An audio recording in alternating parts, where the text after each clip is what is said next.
embora você fale muito, eu acho impressionante, né, como ainda a classe política brasileira, né, de uma forma geral, ela tem uma visão muito acanhada de segurança pública. Né? Ainda vigora, está se modificando, sem dúvida nenhuma, está se modificando, mas ainda vigora um entendimento que segurança pública é um problema do Estado, unidade da federação, e das polícias. Né? Quando, na verdade, segurança pública é muito mais amplo do que uma questão policial. É por conta disso, do próprio texto constitucional, a Carta de 88, que quando foram falar sobre segurança pública, não tiveram a dimensão total do problema. De entender que, por exemplo, educação tem a ver com segurança pública, saúde tem a ver com segurança pública, cultura tem a ver com segurança pública. Tudo linkado. Tudo linkado. E como você não tem grande desenvolvimento na área de educação, saúde, cultura, esporte, lazer, que são oportunidades que pode se dar, principalmente a crianças de comunidade, para que elas tenham opção, e não uma única opção de escolher ali, ter o tráfico como um caminho a ser seguido, como um modelo implantado e um modelo vitorioso dentro da própria comunidade, que é o que eles conhecem, que estão próximos, aqueles que vivem ali ostentando valores, tênis, cordão, arma, que atraem as menininhas da comunidade por conta desse modelo do super-herói do tráfico, porque o Estado não está presente, é o que ele tem ali, ele se torna um modelo ali dentro. Então, na incapacidade do Estado em perceber isso e atuar nessas condições, é que nós vemos segurança pública de uma forma muito restrita, achando que polícia vai solucionar o problema. Se aumentou os indicadores, é culpa da polícia. Né? Se diminuiu, também é culpa da polícia. Eu vou dar um exemplo aqui, eu falo até nas minhas aulas sobre isso. São duas pesquisas muito importantes, e eu acho que como eu fico assim indignado como elas foram desconsideradas pela mídia, que se diz especializada, por especialistas que atuam na área, que desconhecem essas pesquisas, e por políticos de uma forma geral. Uma delas, elaborado, foi logo depois das UPPs, né, 2012, se eu não me engano, Observatório da Favela da Maré.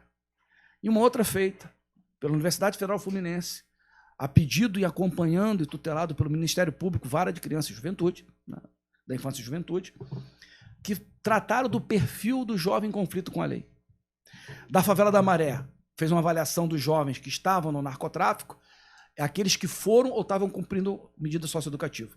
E essa pesquisa da Universidade Federal Fluminense com o Ministério Público era o perfil do jovem cumprindo medida socioeducativa, ok? Internado.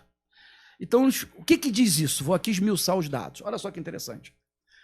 Interessante que o do Observatório da Favela da Maré estava na cara deles e eles não conseguiram perceber isso.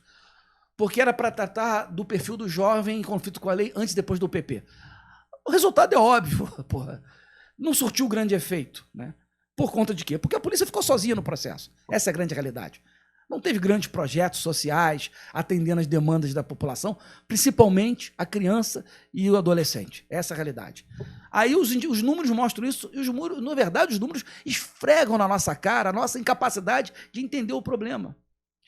Criança a partir de 10 anos de idade, é quando os números começam a chamar a atenção e mostrar a gravidade disso. Criança a partir de 10 anos de idade. Alguns dados. Primeiro, evasão escolar a partir de 10 anos de idade. Começa a ficar significativo estatisticamente. Segundo, essas crianças a partir de 10 anos de idade começam a fazer uso e abuso de drogas ilícitas. 10 anos de idade. Terceiro, entram para o narcotráfico. Quarto, são de famílias numerosas. Quinto, chegaríamos a 70% delas não conhece o pai. A ausência da presença paterna. Tudo bem? São 5 indicadores que os dados te mostram e mostra a ausência de uma política pública para isso. O que está havendo em relação à evasão escolar? O que está sendo feito em relação a isso? Porque ela cresce e agrava-se a partir dos 14 até os 16 anos. A partir de 16 começa a diminuir. 18 anos se torna insignificante. Significa o quê? A tutela do Estatuto da Criança e Adolescente protege, na verdade, no mau sentido, que se faça alguma coisa com o menor nesse período. Depois de 18 anos, como ele passa a ser adulto, ele passa a vigorar no Código Penal e não no Estatuto da Criança e Adolescente. Então, durante aquele período, é o período que as crianças e jovens entram para o tráfico, a partir de 10 anos. Então, por que você não faz alguma coisa exatamente com foco nessa juventude? Nessa infância e nessa juventude? Em relação à evasão escolar, prevenção aos abusos de drogas, planejamento familiar, famílias numerosas, e que muitos são levados por um parente, primo, irmão, Sim. para o tráfico, né? É a questão relacionada à ocupação dessa criança com outra atividade qualquer, educacional, Esporte. música, dança, esporte, luta, seja o que for.